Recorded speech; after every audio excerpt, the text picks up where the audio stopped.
Good morning, YouTube peeps. The question of the day today is, does lightning strike twice? I actually purchased a second pair of Thursday boots recently.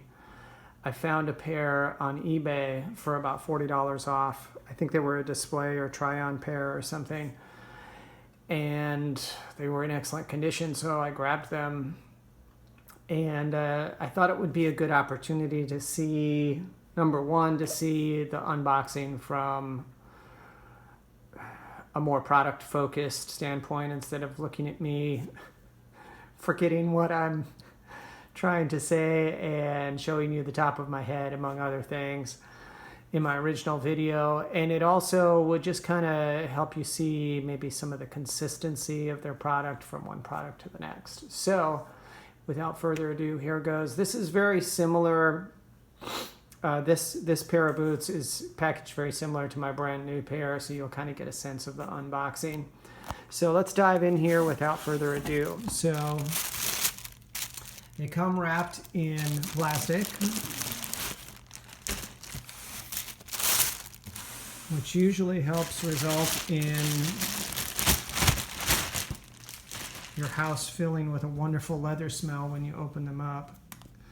One little aside that I like, I don't know if you can see this, there are holes in the plastic bags on both sides. And of course they've got this warning, it's not for kids to play with. But if your kid does fail to heed the warning and put that bag over their head, there's some holes in there, so hopefully they won't suffocate. So here we go. Let's take a look at these. First of all, let's just look at some of the wear from these being previously tried on. So there's a little bit right there. A little creasing, not much. And there's a little bit right down here on the bottom of the instep. I'm trying to turn it so the light is more favorable. Not much wear at all. A little bit down here by the toes. Really just kind of been flexed a couple of times. The soles look immaculate. So they must have been tried on in a carpeted environment. So as you can see, Johnny Adventurous, I got the same brown that I got in my first pair, which is right over here. I know, super adventurous, but I really, really like this color. It reminds me of the Saddleback Chestnut Brown, which I have one of their wallets in. It's just a beautiful color. It looks very elegant. So this and a few other colors that they offer. This boot style generally looks good as both a casual and a dress boot, but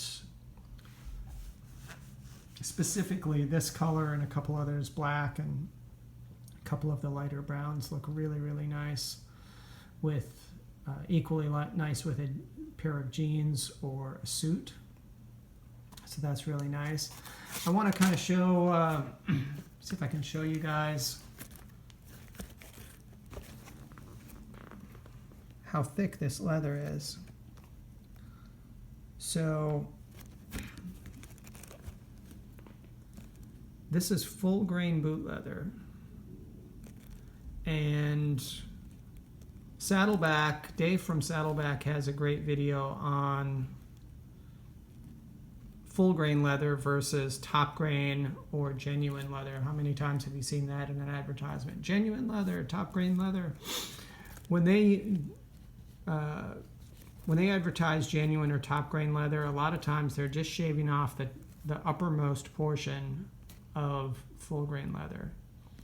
So, and then it's kind of veneered or glued to other materials or kind of veneered together. And it's cheaper, requires less work to tan and process, and it wears out and falls apart exponentially faster. Whereas these, if well cared for, will last for years. The soles, the original soles and heels on these boots will be a distant memory when the uppers finally give up the ghost and wear out. I also want to show you they describe their inner lining as glove leather, which didn't really make sense to me when I saw the ad. I first thought of baseball gloves, and I was like, that can't be right. But now I see it's kind of that soft, supple leather that they make like leather winter gloves out of. It's really nice. It's very comfortable inside. And because the outer leather is so thick, it provides a lot of support to the ankle and the foot, but it also provides a nice cushion in the tongue area. I find with any shoes that kind of go up over my instep, I have kind of a high instep, particularly boots. If the tongue is too thin or doesn't have enough cushion to it or doesn't stay in place, like sometimes they'll slip down to the side because they're so thin, that I develop discomfort in this area. So that's a nice feature also. What else can I say about this? I like this style of shoe. I mentioned this in my first video when I talked about my Stacy Adams Madisons, which are also a cap toe design. I like cap toe shoes because they tend to have a little bit more width. It's really hard to get my hands in there and keep the light. They have a little bit more width in the front part of the shoe. They don't tend to narrow as much as some styles do. And they also have some additional support above the toe box. So it just adds some stiffness to the shoe to keep that from collapsing or pressing on you. This is an area of the shoe that without this, when you bend, could dig into the top of your foot or your toe box, your toe area. Up here, this is a little bit higher up on your instep. You're not as likely to have that problem. So that's just a nice design generally. You can see here from the front how sharp these look with the contrast leather sole and the stitching. I did want to talk about these. These are kind of cool. One of the things about boots, anything that laces up more than like 5 pairs of eyelets or 6 pairs of eyelets, when you take them off, you usually have to unlace a couple of eyelets just so you can get enough lace to loosen these up to get the boot on or off. Whereas with this style, these will loosen up. You can slip this on and off, and then when you snug them back up, you can just kind of hook around these little hooks and pull that tight. And it saves time when you're donning or doffing the shoe, as it were. One thing I will say, having worn mine for a couple weeks, I usually just use the bottom one because I find when I use both of these, they kind of press into a bony part of my upper ankle or lower leg, and they can get a little uncomfortable. It's just a little too much having it all the way up. So I usually just go to this one, but you can do what works for you. One thing I like about this color, you can really see the color here in this light at this angle, is you can even see a few little marks on it here. As it gets kind of wear marks and stuff in it, it really develops just beautiful character. Let me show you my pair that I've been wearing for a couple weeks. So you can see, and some of you might think, gosh, that looks awful. But when they're laced up, you don't really see some of this stuff, but it does look kind of cool. It gives them a rugged look. As they wear in, they're going to get some of these kinds of markings and things on them. Let's see if there's any others here.